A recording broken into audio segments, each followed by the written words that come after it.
Pilkada serentak 2020 akan digelar pada 9 Desember mendatang. Nantinya pemilihan umum kepala daerah tersebut akan dilakukan dengan memperhatikan protokol kesehatan untuk mencegah penyebaran virus corona. Setidaknya 270 wilayah yang tersebar di seluruh Indonesia akan menggelar Pilkada 2020. Nantinya seluruh tahapan pilkada mulai dari sosialisasi hingga hari pencoblosan diikuti dengan penerapan protokol kesehatan COVID-19. Daftar penduduk potensial pemilih pemilu juga tercatat lebih dari 105 juta jiwa. Ketua KPU Arief Budiman memastikan nantinya bagi pasien positif COVID-19 tidak bisa mencoblos di TPS. Membedakan adalah di setiap tahapan itu ada protokol COVID-19-nya, protokol pencegahan penularan COVID-19. Nah, jadi mulai tahap awal pelantikan, kemarin sudah kita terapkan pada saat kita melakukan pelantikan BPK-BPS, itu sudah menggunakan protokol COVID-19. Nah, sebentar lagi verifikasi faktual dukungan calon perseorangan, kemudian pemutakhiran data pemilih, kemudian nanti pencalonan, kampanye, pemungutan suara. Jadi di setiap tahapan kita akan menerapkan protokol kesehatan COVID-19. Menteri Dalam Negeri Tito Karnavian mendorong para calon peserta Pilkada 2020 mengangkat isu mengenai efektivitas penanganan wabah virus corona yang berdampak pada kehidupan ekonomi, sosial, dan juga budaya. Menurut Tito, adu gagasan dalam isu tersebut menjadi strategis mengingat Pilkada 2020 digelar di masa pandemi. Kita melihat bahwa ada kerawanan media penularan. Tapi juga kita ubah menjadi peluang, yaitu 270 kepala daerah, hampir 220 itulah incumbent yang akan running lagi. Maka saya meminta kepada teman-teman media dan kita semua bergerak agar isu yang diangkat, isu sentral yang diangkat dalam kontestasi pilkada, itulah isu tentang penanganan COVID, efektivitas penanganan COVID daerah itu, dan penanganan dampak sosial ekonominya.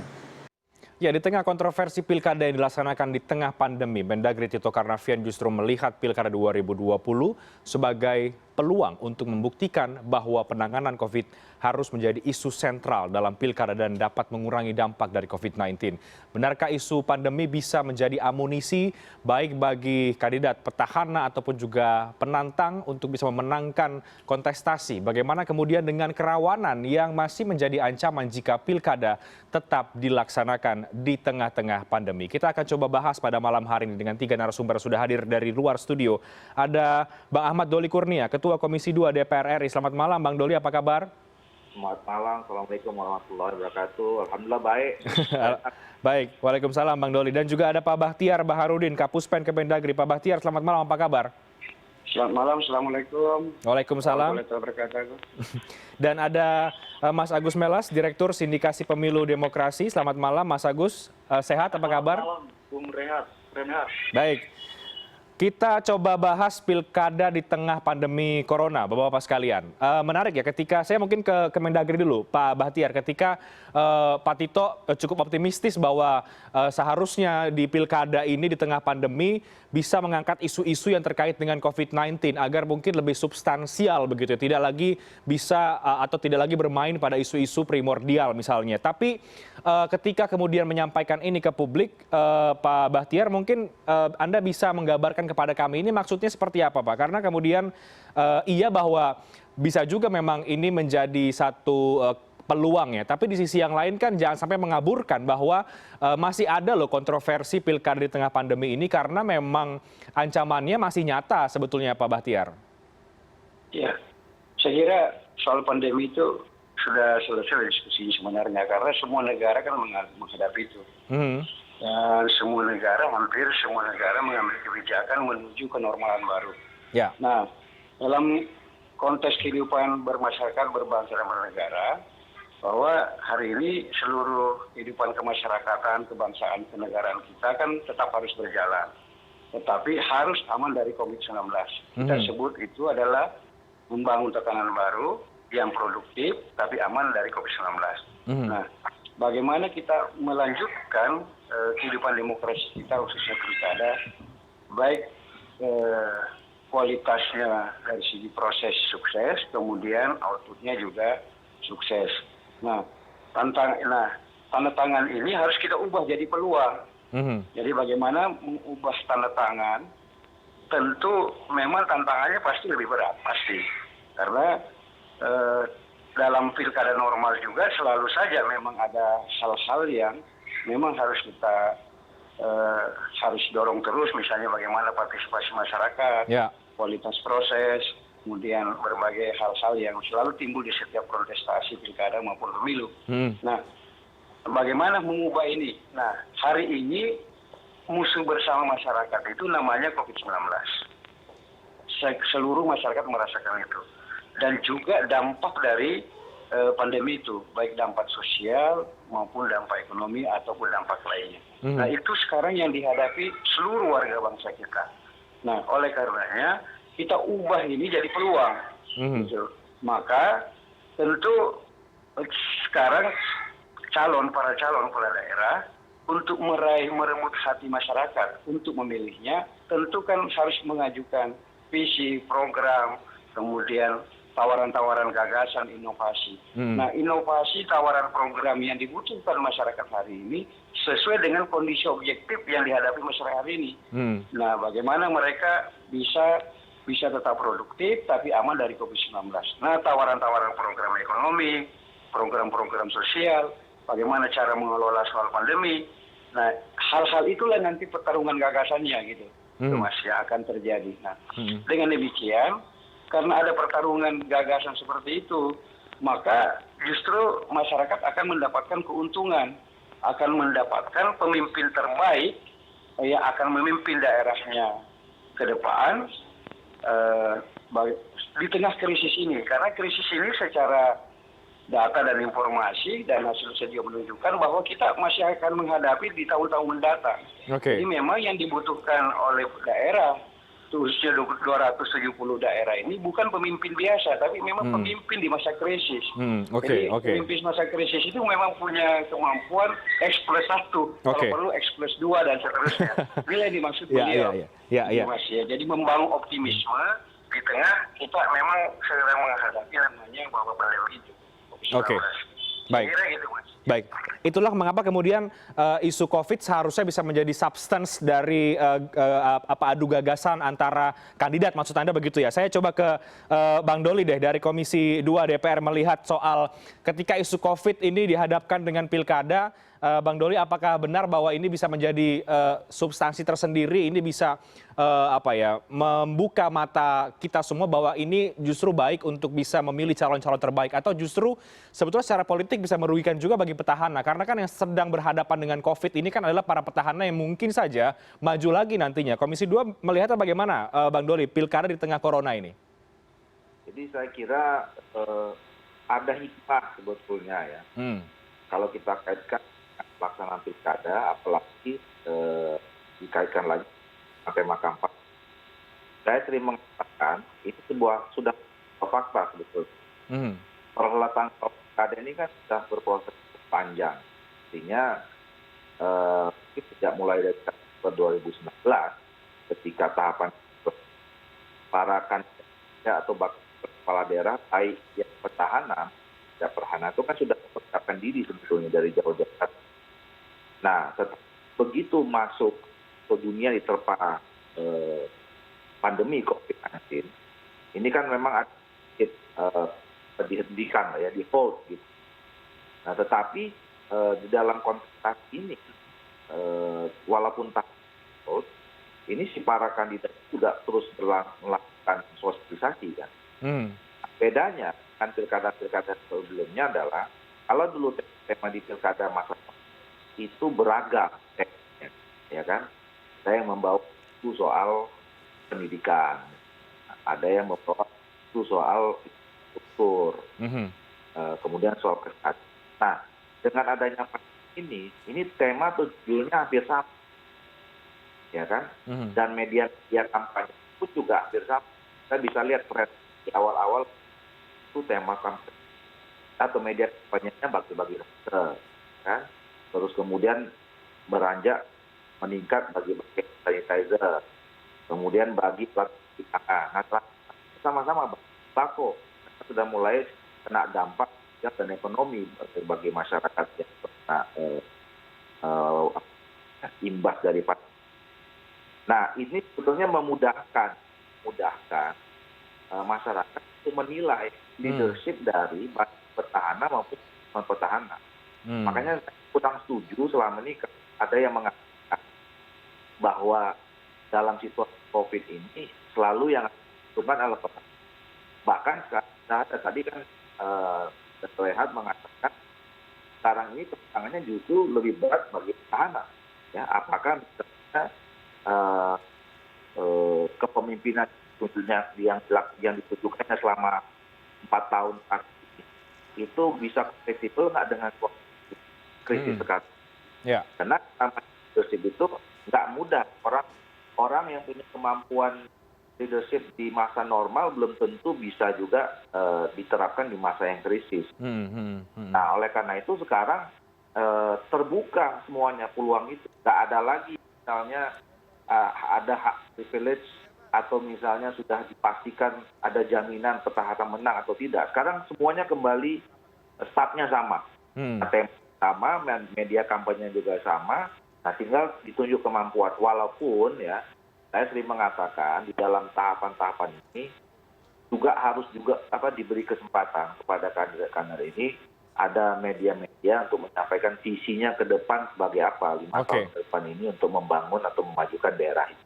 Tapi segi kampanye saya kira hampir sama semuanya. Oke, baik. Menarik Bang Doli, saya harus jeda terlebih dahulu sebelum nanti saya akan ke Mas Agus Melas. Mas Agus, dari perspektif Anda, ketika pilkada di tengah corona ini, apakah hikmah tadi yang dikatakan oleh Bang Doli juga dan juga oleh Pak Bahtiar ini adalah sebuah peluang atau ini justru agak-agak gegabah? Dan bagaimana kemudian dengan soal petahana dan juga non-petahana ketika harus dihadapkan dengan COVID-19, isu ini apakah betul bisa mereduksi isu-isu yang lain nanti di pilkada serentak 2020? Tapi kita bahas nanti usai jeda, kami akan segera kembali.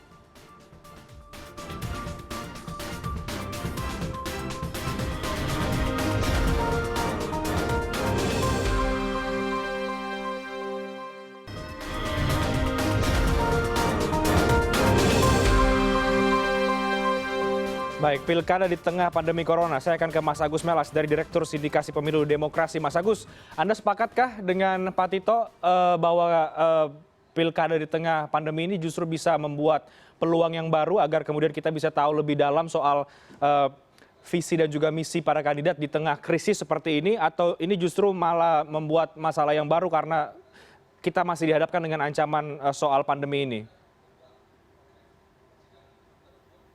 Saya kira gini, saya juga punya satu refleksi tersendiri ya. Saya meyakini bahwa yang namanya pemimpin yang genuine itu biasanya muncul pada saat krisis.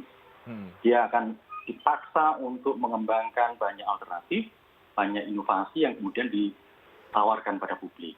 Nah, yang menarik sebenarnya di Pilkada 2020, karena ada 270 daerah ini, kita diperhadapkan pada kelihatannya akan ada satu common issue gitu, isu bersama itu satu. Nah, ini biasanya tidak muncul di pelaksanaan pilkada di luar situasi non pandemi ya, karena biasanya kan akan fokus pada bagaimana kemudian peta politik, geopolitik ataupun potensi-potensi daerah. Jadi masing-masing daerah akan punya keberagaman yang luar biasa. Nah, ini memang diperhadapkan pada satu isu bersama terkait dengan apakah mungkin pilkada di tahun 2020 itu dijadikan sebagai sarana untuk mengkampanyekan bagaimana mengatasi krisis akibat pandemi dengan berbagai derivasinya. Nah, ini yang menarik. Nah, justru kalau saya sebenarnya begini, lepas dari ide yang ditawarkan oleh Menteri Dalam Negeri, kan ada satu pertanyaan juga sebenarnya apa ya tepat itu yang ajukan Pak Menteri gitu kan? Itu yang justru menurut saya menarik. Tetapi kalau misalnya isu itu dianggap penting, segera itu disudahi agar tidak lagi Pak Menteri Dalam Negeri yang menyampaikan, tapi langsung diambil, diserap oleh partai politik, diserap oleh masyarakat pemilih, dan ini kemudian digaungkan.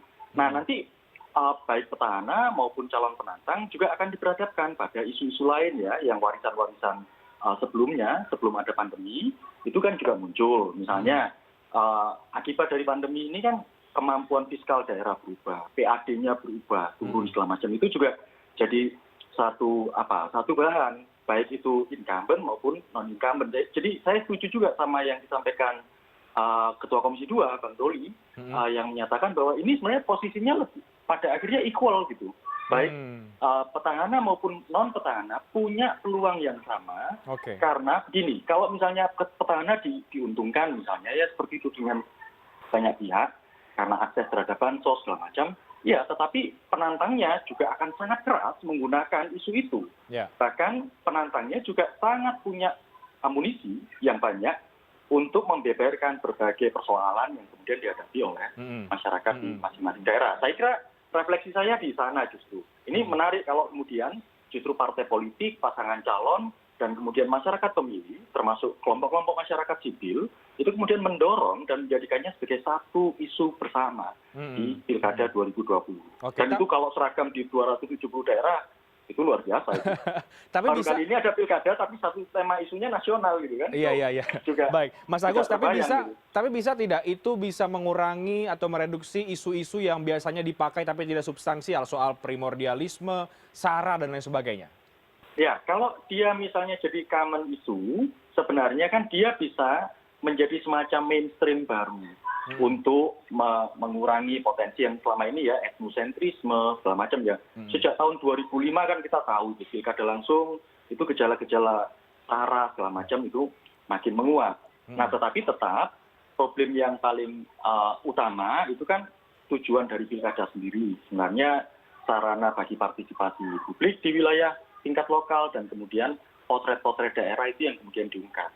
Nah, tentu variabel-variabel yang sifatnya berbau SARA itu justru yang bisa ditinggalkan dan diganti dengan isu bagaimana kemudian setiap daerah melalui calon-calon pemimpinnya menawarkan alternatif untuk keluar dari krisis. Kan semacam itu sebenarnya. Oke, dan tadi Anda tegaskan ini harusnya ditangkap betul oleh parpol ya dan juga para kandidat ya. Iya. Soalnya gini, bagaimanapun juga ya, lepas bahwa posisi Menteri Dalam Negeri itu non-partai, tetapi kan Menteri kan jabatan politik ya. Jadi seolah-olah kan ini kesannya kalau diteruskan sama Pak Menteri itu kayaknya kayak ngedrive para politisi ya. Itu jadi soal tersendiri. Memang tapi itu menarik itu sebenarnya. Oke, saya ke Pak Bahtiar, silakan Pak Bahtiar, ada tanggapan? Saya setuju disampaikan oleh Bang Doli sama Mas Agus.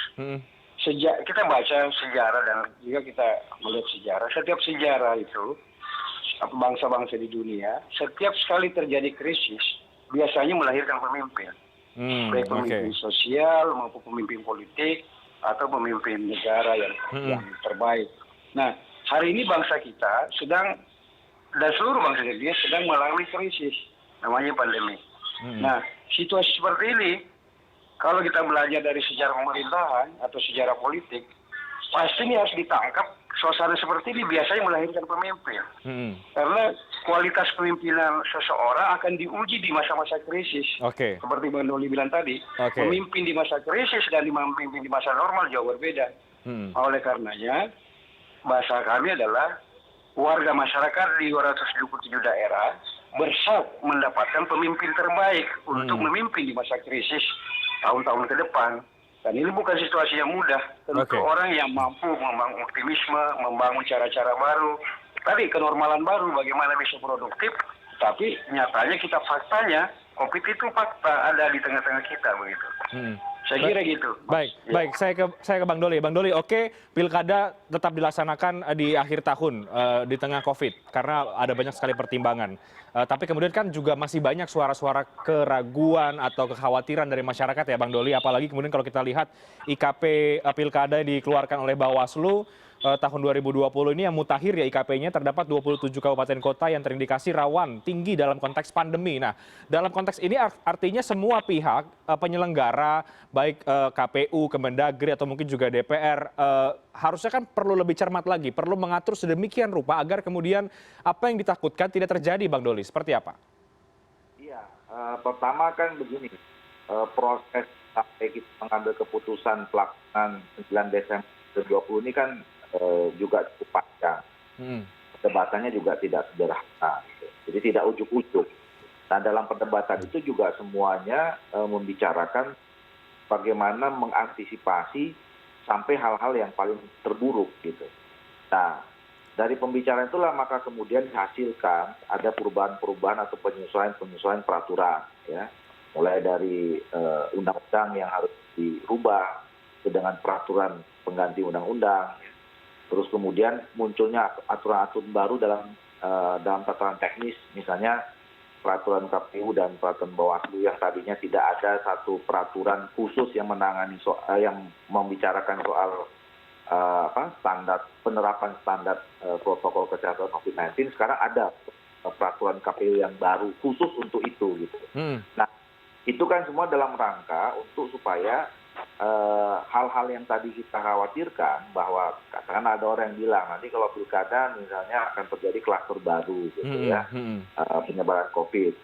Nah, itu semua sudah diantisipasi. Nah, termasuk juga dukungan-dukungan peralatan yang memberikan dukungan terhadap itu, ya, misalnya kebutuhan alat-alat pelindung diri, ya, buat penyelenggara, kemudian juga nanti disiapkan untuk pemilih, ya, datang memakai masker, kemudian nanti pakai sarung tangan yang sekali pakai, disiapkan hand sanitizer, tetap menjaga physically distancing dan seterusnya. Ini kan diatur. Jadi pelaksanaan pilkada ini sebetulnya bagian dari yang tidak terpisahkan terhadap masa transisi menuju new normal. Jadi ini juga sebagai batu ujian kita, ya, bahwa kalau insya Allah kita semua disiplin, ya, menerapkan semua protokol kesehatan itu, ya, dalam konteks kesehatan, mudah-mudahan ini terjadi lompatan yang luar biasa kita memasuki new normal. Tentu yang satu lagi tantangannya adalah selalu yang kita ingatkan, selalu kan saya bilang pilkada ini boleh berjalan dengan baik. Dua prinsip yang harus dipegang. Satu, kita harus menerapkan protokol kesehatan COVID-19 secara ketat. Yang kedua juga tetap menjaga kualitas demokrasi kita, supaya tidak ada penurunan di dalam tahapan-tahapan. Itu yang pertama. Yang kedua, ini keterlibatan dari si para kandidat ini, itu juga bisa membantu sebetulnya, ya. Jadi gini, kalau kita dalamin lagi, tadi saya katakan temanya sama, ya, tentang lawan COVID-19. Tapi kalau kita derivasi lagi, lawan COVID-19 punya bicara tentang keselamatan masyarakat, perlindungan masyarakat. Nah, jadi kan sekarang si kandidat-kandidat ini kan menunjuk kepemimpinannya berlomba-lomba untuk melindungi masyarakat, melindungi supaya mereka tidak sakit, tidak terpapar, kan gitu. Itulah makanya dikasih masker, dikasih hand sanitizer, kan gitu. Nah, tapi kemudian sekarang itu udah bergeser juga, bukan hanya melindungi untuk tidak terpapar atau tetap sehat, tapi juga melindungi masyarakat untuk tetap bisa makan, ya kan, bisa hidup dan seterusnya gitu. Nah, ini saya kira juga menarik menjadi itu yang saya katakan tadi, hikmah itu. Ya menarik ya. Tadi juga Mas Agus juga katakan ini jadi seperti equal. Nah, harusnya kandidat harus bisa menangkap ini sebagai peluang. Artinya Mas Agus, apakah kemudian yang ditawarkan oleh kandidat dalam pilkada nanti, baik penantang atau petahana, juga harus menyesuaikan keadaan? Dan sebetulnya dari yang Anda simpulkan, Mas Agus, apakah sebetulnya kita masyarakat juga sudah siap kalau memang harus kita dihadapkan dengan pilkada di tengah pandemi nanti? Tapi dibahasnya nanti usai jeda, kami akan segera kembali.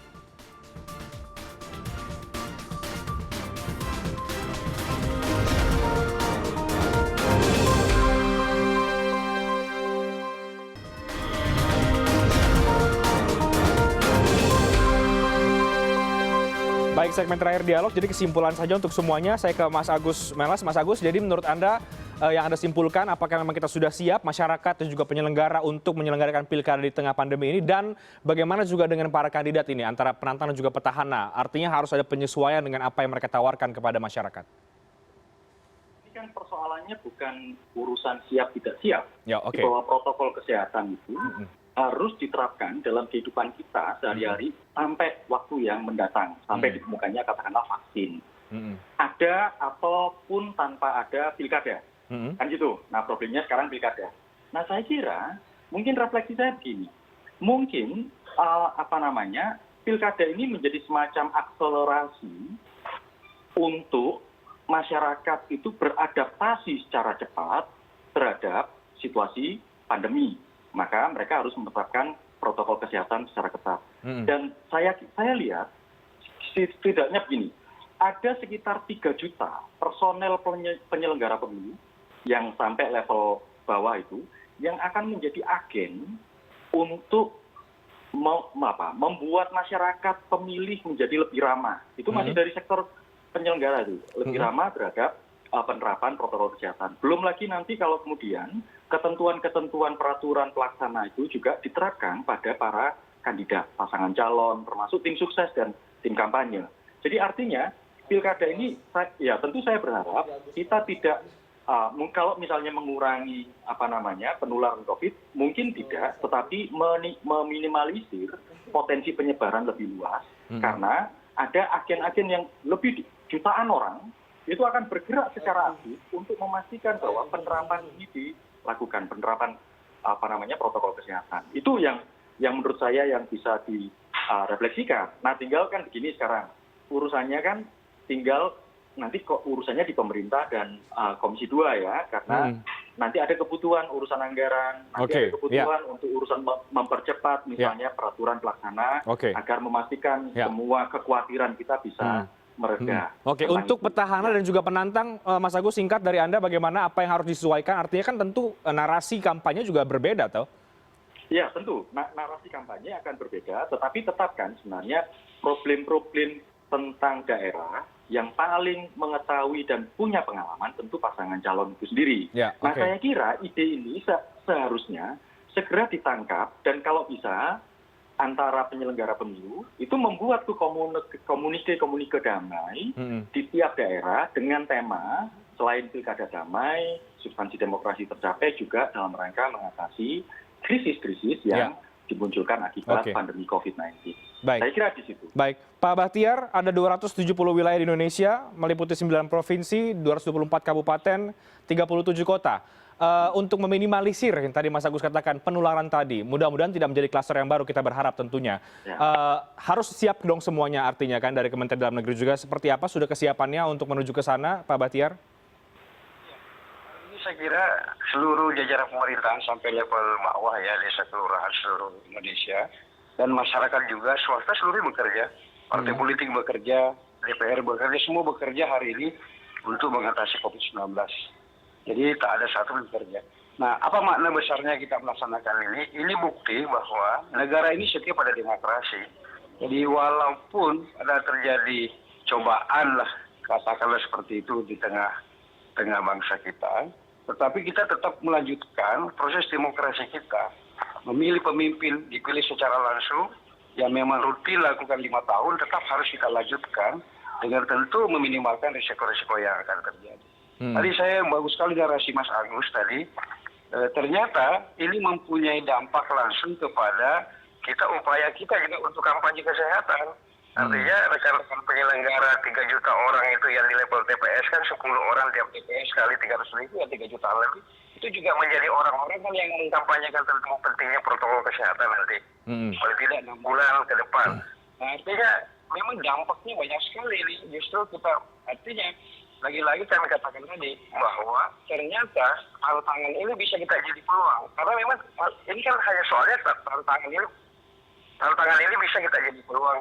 Tergantung bagaimana kita cara penerimaan kita, bahwa ayo kita tetap melanjutkan kebangsaan kita lanjutkan sistem politik kita, bahwa ada 210 daerah memang harus dilaksanakan pilkada yang berakhir masa jabatannya bulan Februari 2020, pemilihannya harus dilaksanakan supaya kita mendapatkan pemimpin baru di tahun depan yang memimpin daerah itu juga supaya karena dia memiliki legitimasi kuat, maka dengan mudah bisa menggerakkan sumber daya daerah itu untuk mengatasi COVID dan membawa masyarakat bangkit kembali untuk tetap produktif, tentu tetap aman dari COVID-19. Saya kira itu poin besar dari Pak Menteri. Dan nanti pada saat debat calon, kan nanti ada debat calon Bang Doli. Saya kira mungkin bisa jadi materi kampanye nanti mungkin Bang. Dan nanti ada debat calon dilakukan oleh penyelenggara. Nah, materi-materi seperti ini nanti bisa menjadi bahan debat sehingga, nah itulah adu gagasannya di sana Mas gitu. Saya kira mohon dukungan semua dan tentu ini harus ada dukungan dari masyarakat karena pada akhirnya masyarakat adalah bagian terbesar untuk mensukseskan Pilkada 2020. Oke, saya ke Bang Doli terakhir sebagai penutup. Bang Doli, apa yang Anda soroti lagi atau mungkin catatan dari Komisi 2 agar kita boleh optimis, boleh melihat ini sebagai peluang, tapi di sisi yang lain juga tidak bisa menyampaikan bahwa masih dihantui dengan kekhawatiran dan lain sebagainya. Lagi kata kuncinya disiplin. Ya, jadi semua perangkat sudah disiapkan, mulai dari peraturan, kemudian kelengkapan fisik gitu ya.